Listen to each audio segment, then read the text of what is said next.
I have to say I really don't like the badger poo smell. I also don't like the penguin smell, but it is a good bit of fun. And at the museum we try to create multi-sensory experiences, so that includes things to touch, things to smell. Obviously we're a museum, there's loads of things to look at, but we're trying to engage people in lots of different senses.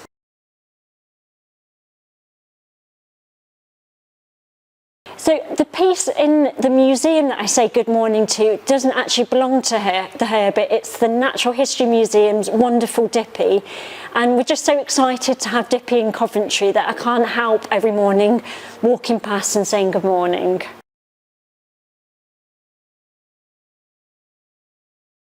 So we did have an exhibition about ancient Egypt in 2011. I know that might seem quite a long time ago for some people. It was called Secret Egypt.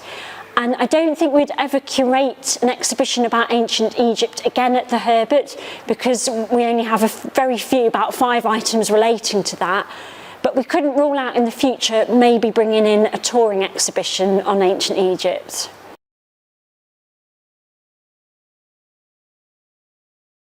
Yes, I'm glad you like animals. I'm really passionate about our natural science collection too. We have about 180,000 specimens.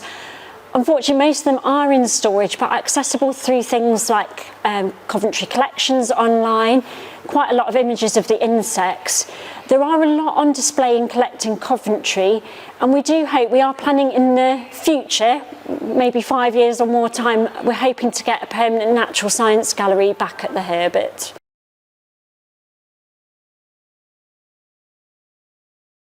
Well, the collection of items relating to the city's transport history is all held at the Coventry Transport Museum. So we don't have any of that material here, but if you go to the Transport Museum, yes, you can see a number of buses on display, including the famous bus that was used to transport the Sky Blues just after they'd won the FA Cup in 1987. They did a kind of a celebratory tour of the city on an open-top bus, which many people remember very, very well. And we're lucky enough to have that bus in the collection at the Transport Museum.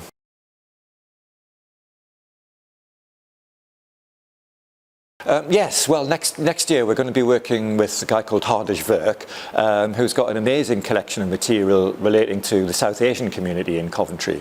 And we're going to be telling the story of Hardish and his family and the experiences of the South Asian community in Coventry generally.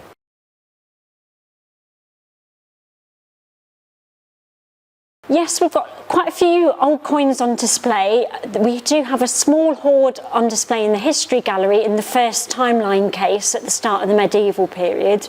And then if you go round the corner opposite the choir stalls, there are another set of coins, including an absolutely beautiful gold angel that was found in one of the monks' cells at Charterhouse. And the other place you can see coins at the Herbert is in Discover Godiva, and there's some coins from the time that Godiva was alive.